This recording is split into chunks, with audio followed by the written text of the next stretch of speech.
Good afternoon. I have to say that the reason I'm sitting and not walking around, and the reason I have pieces of paper, because this is a very difficult moment for me. Um, Priya Goyal asked me a couple of weeks ago that would you like to speak in public about this, because I have spoken to her personally.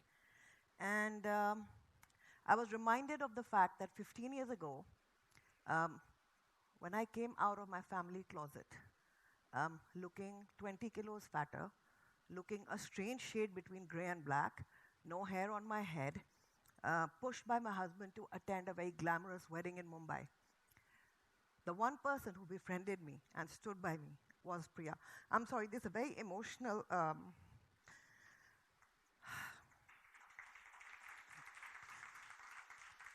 I, I didn't intend for it to be. I practiced all night yesterday.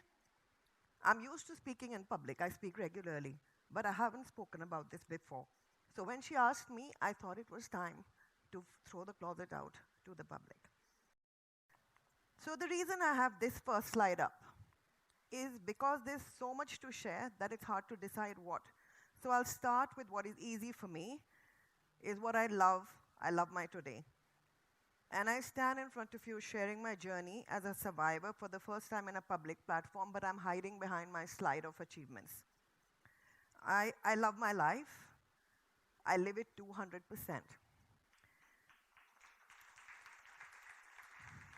I need to share a brief glimpse into it with you so that we are on the same page, why I love it. I know that the choices I made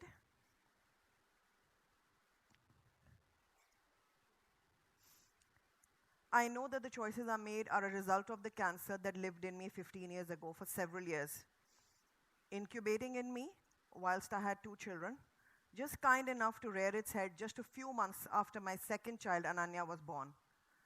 Just as my dream, my architectural firm, Morphogenesis, had learned to stand after crawling for 3 years. Morphogenesis is an equal opportunity, 125 architects strong, socially conscious firm at the forefront of taking Indian design global. I will just share a few slides to illustrate what the team does and also to get more comfortable with this afternoon.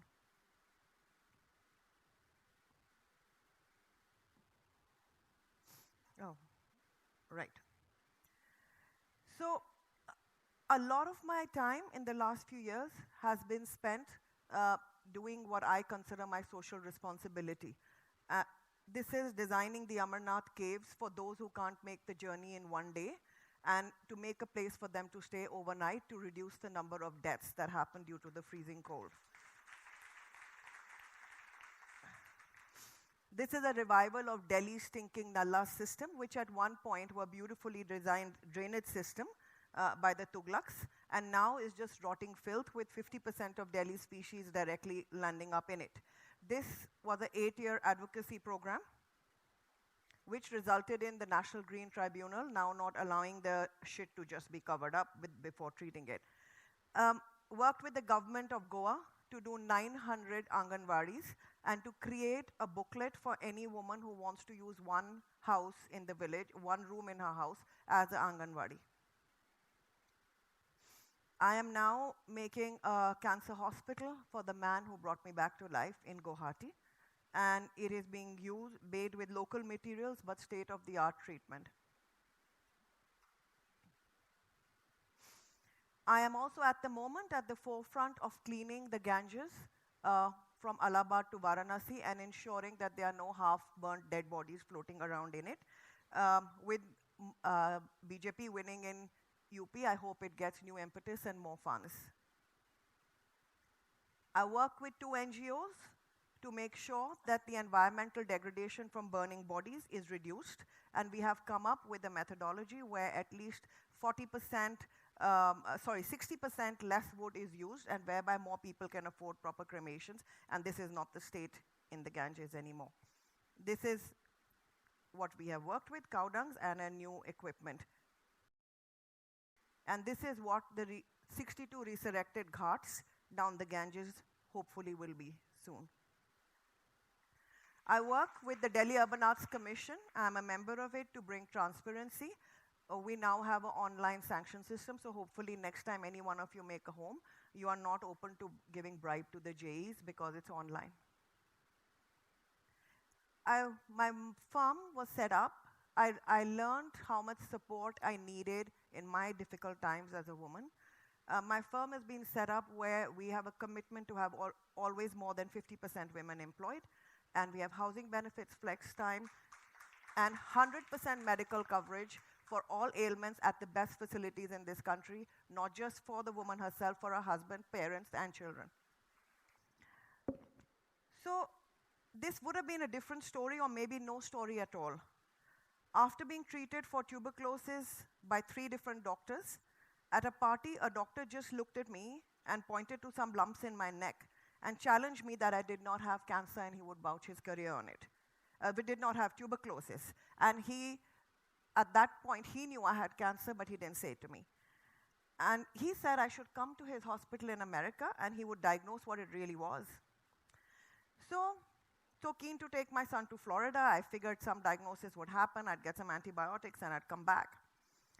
So I set off with my son and Manit, my husband, to America with a return ticket for 1 week. While going, a well-wisher told me to get an oncological checkup as well, and I consider myself really well-read, okay? And somehow, I just didn't know what the word oncology means. I mean, can you imagine it? Like at 32 years old, I didn't know what the word oncology means. So I kind of, okay, hoga kuch, one of the tests, I'll get it done, it's okay. 3 days later, I hear that I have Hodgkin's disease. So I say, good, now give me the antibiotics and I'm off. It took me some time to understand that cancer is called by various other names, such as this.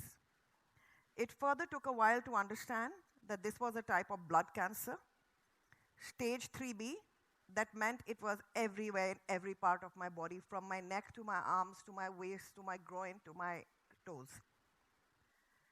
My first thought was, how will I tell my mother?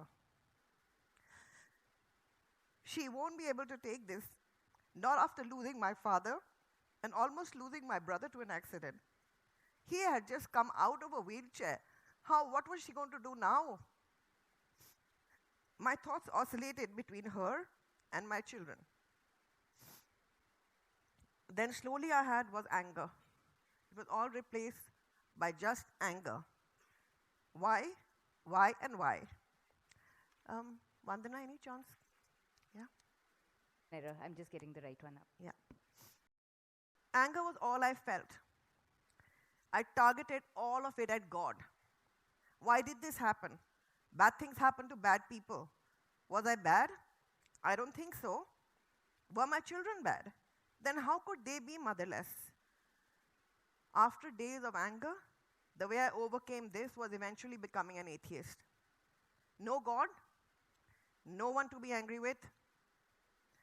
If I die, so would my 2 babies was my obsession. This idea graduated into a very strong belief that if I die, so would my 2 babies.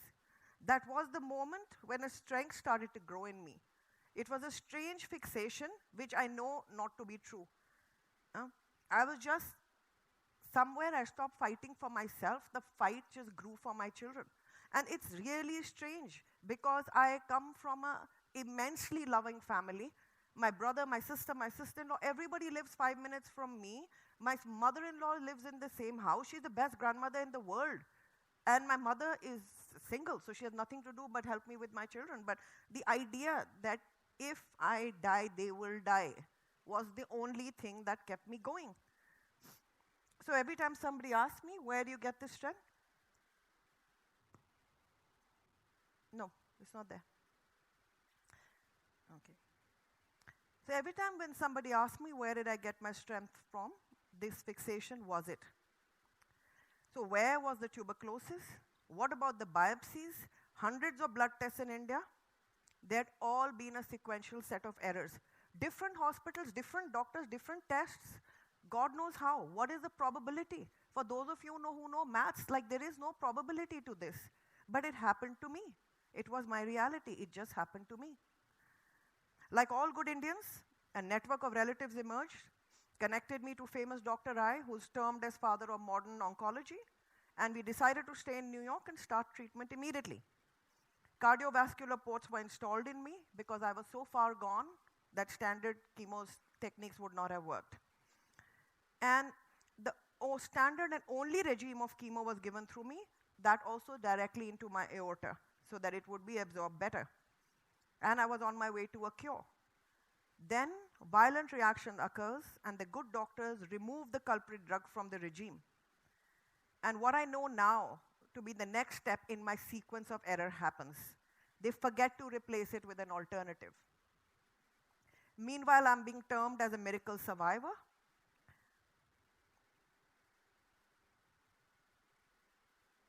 Okay. Meanwhile, I'm being termed as a miracle survivor, little knowing that this cure would not last due to the omission of the bleomycin, and came back rampantly in 6 months, all over this time again. The 6 months I got to spend with my family before death came knocking again. This time I leave both the kids behind and Manit and I head to America again. This is the next state of mind after anger. One day at a time, every day is a task list. I'm advised an experimental chemotherapy, which this time is prepared and packaged to be done in India because I don't want to stay away in my last few days. We wanted my last breath at home with the family. Manit films how doctors access the cardiac port, because those days in India there were no cardiac ports. By now, he had in case learnt enough and questioned enough that I think a lab coat and he would have passed off as a doctor for sure. He in any case, by the way, he is an architect and we work together. He in any case was my primary nurse together with my mother. Not one day in those years was a nurse allowed to come near me. Every little thing from serving my food to cleaning up the trails of vomit was done by Manit. I now lining in my dark cloud. I always look for silver linings now.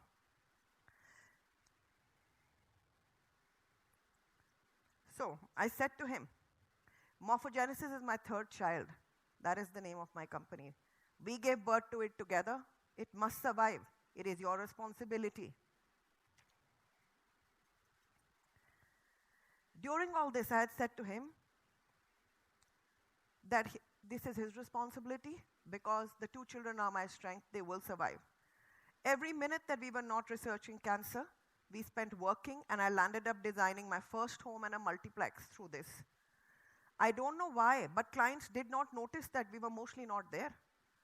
Kind of hard, as we were kind of in a startup phase. Never heard a single complaint. I guess it's another point that there was a silver lining in my dark cloud. Now, let me try and get away with it. Never going to happen, you know. So the second round of treatment starts at Rajiv Gandhi Hospital with my American concoctions. When the doctors don't access the cardiovascular port properly, I'm poked and prodded and they can't get it.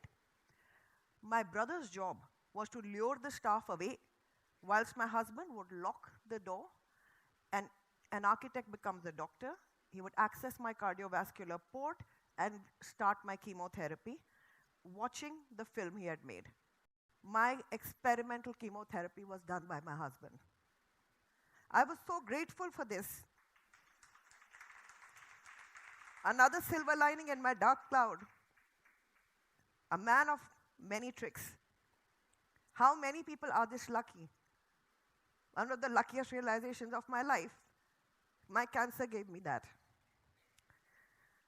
After this, I'm finally cancer-free. And then I go for a checkup. And I'm told this is only a respite.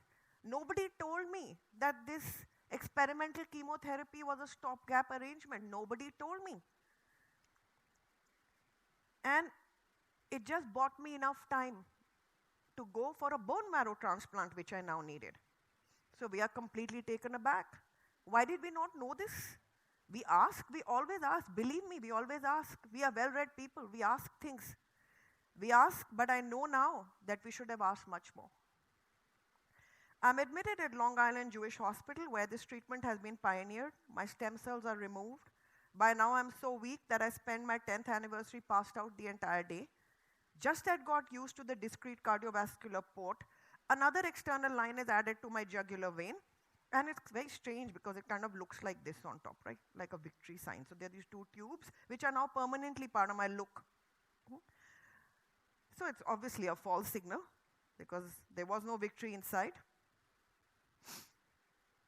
because I was told that the stem cells they took out of my body are only enough for one transplant, which is what I'm supposed to get. So I said, great, they are enough. Now please start the transplant. They said, no, their rule says they don't have enough for a backup in case you start collapsing. They can't do the process.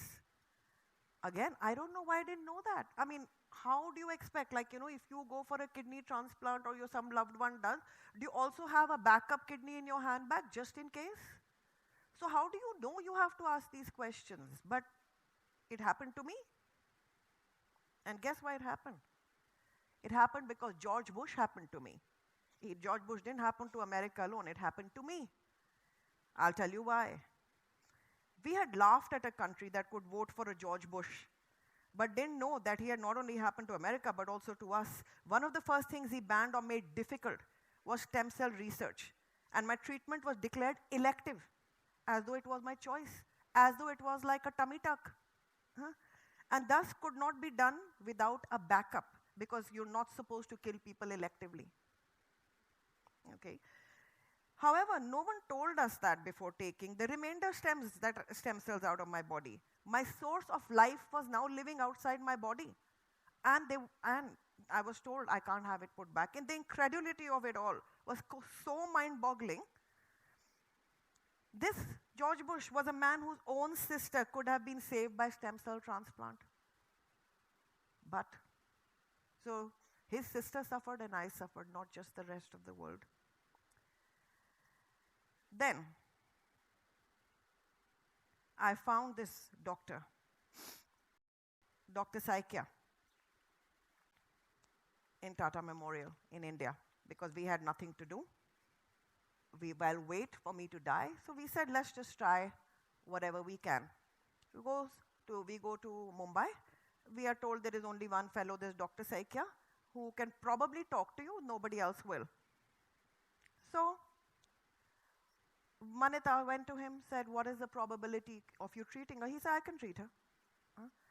So, on hearing this, Manit says, oh, what's the prognosis?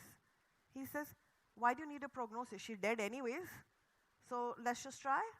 Let's just try. No harm trying. That was his philosophy. But he says, why don't you get this rest of your cells sitting in America? Okay.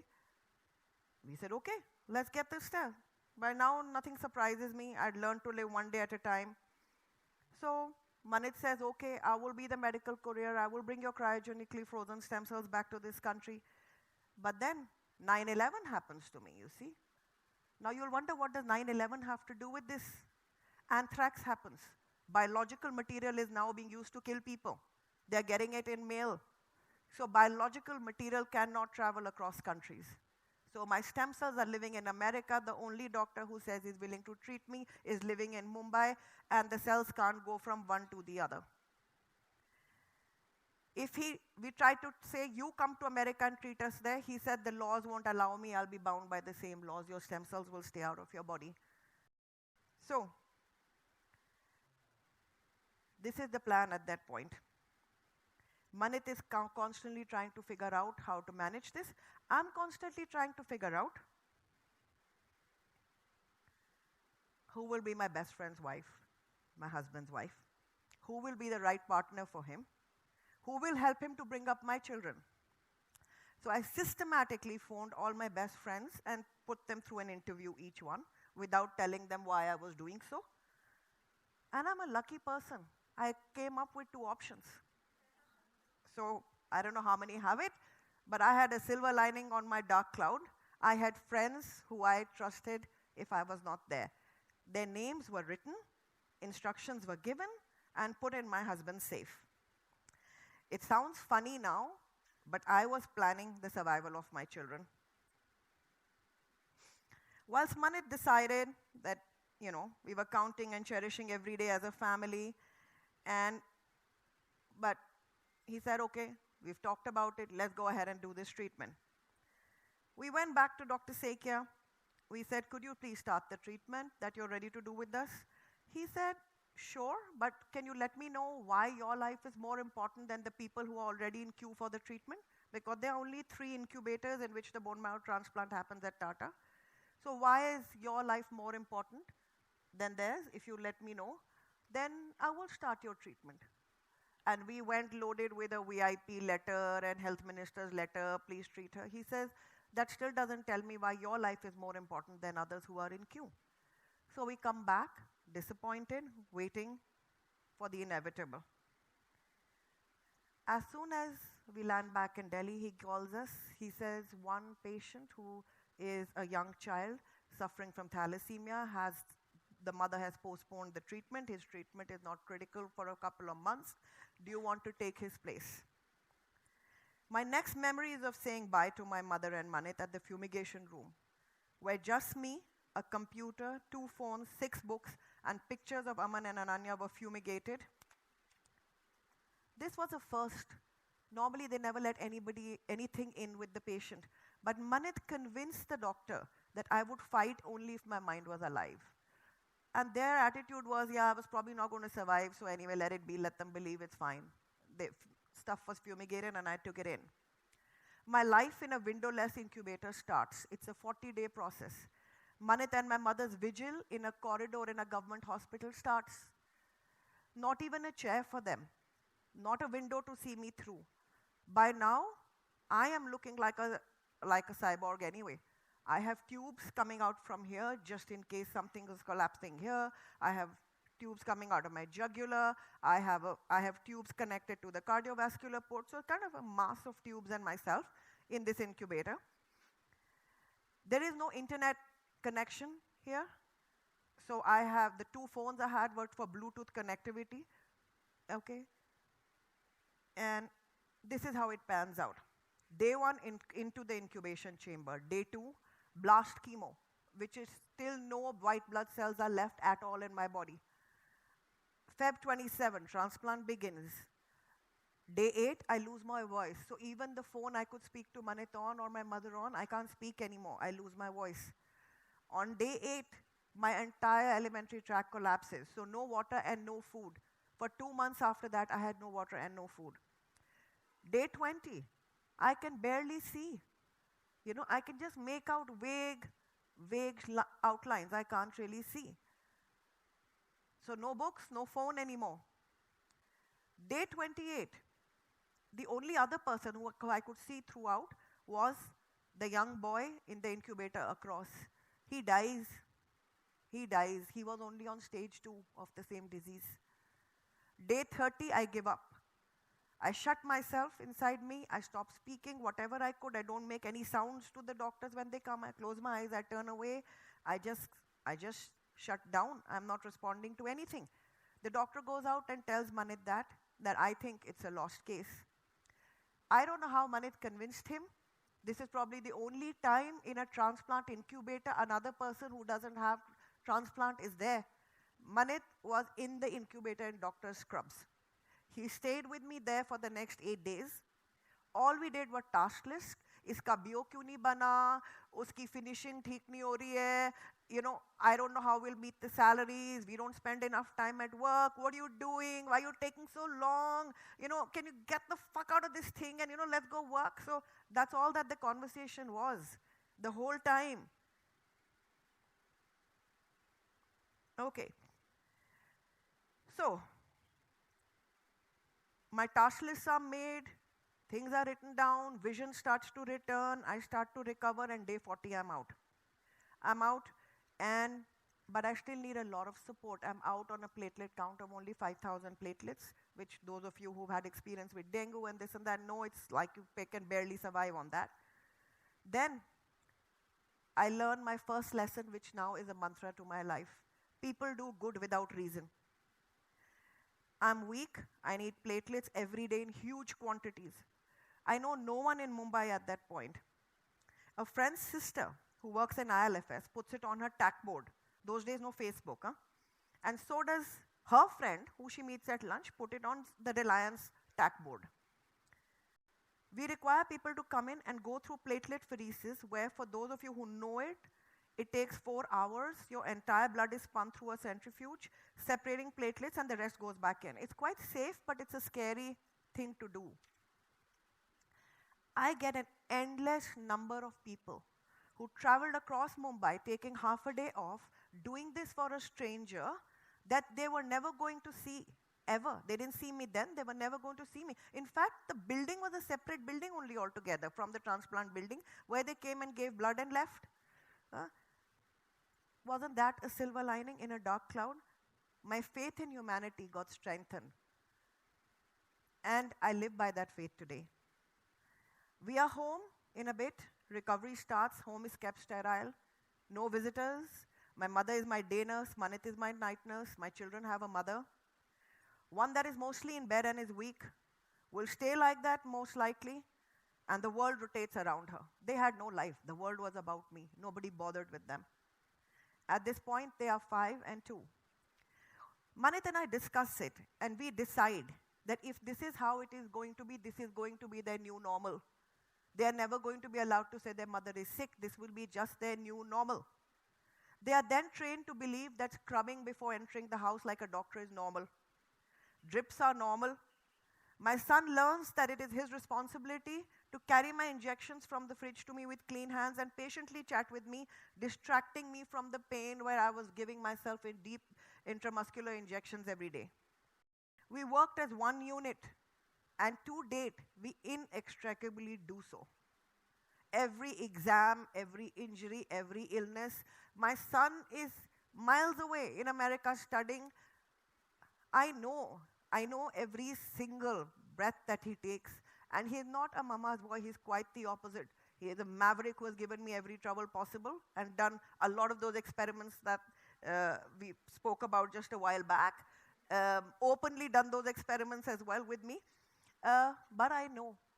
And I think this bond is only because of the bond that was formed when he talked to me when I was injecting myself.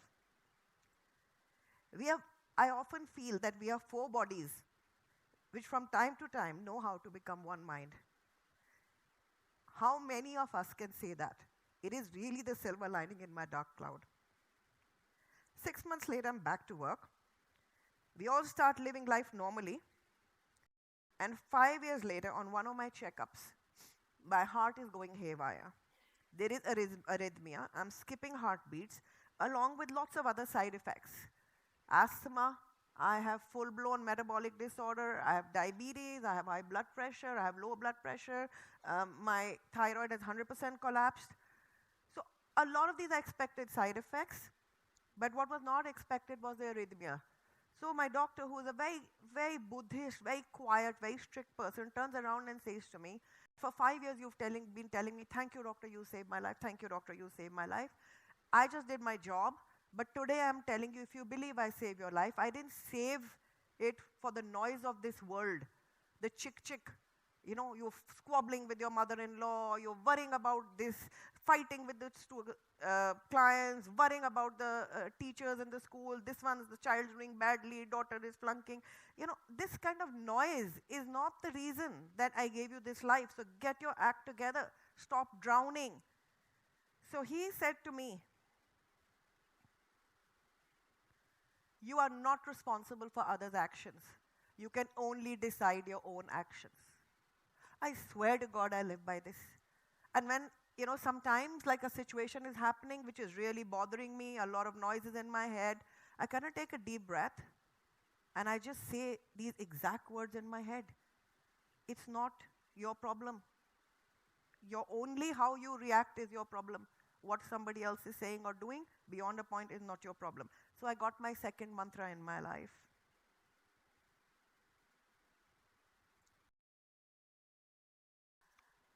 Others only feel the love of dear ones.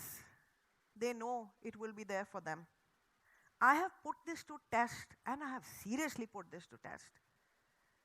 And they came through remarkably. It didn't work out, but my brother and sister were willing to give every part of their bone marrow it could be transplanted into me. My mother, who could barely walk, was there by my side. The love that we all know exists with our spouses, it was displayed in full measure, more than I can ever display back. I stand there because of this. I have experienced what most people can only guess. Cancer gave me a way of life, and I cherish every moment of it. Cancer taught me to look for the silver lining in every dark cloud. And this is my final mantra. Thank you.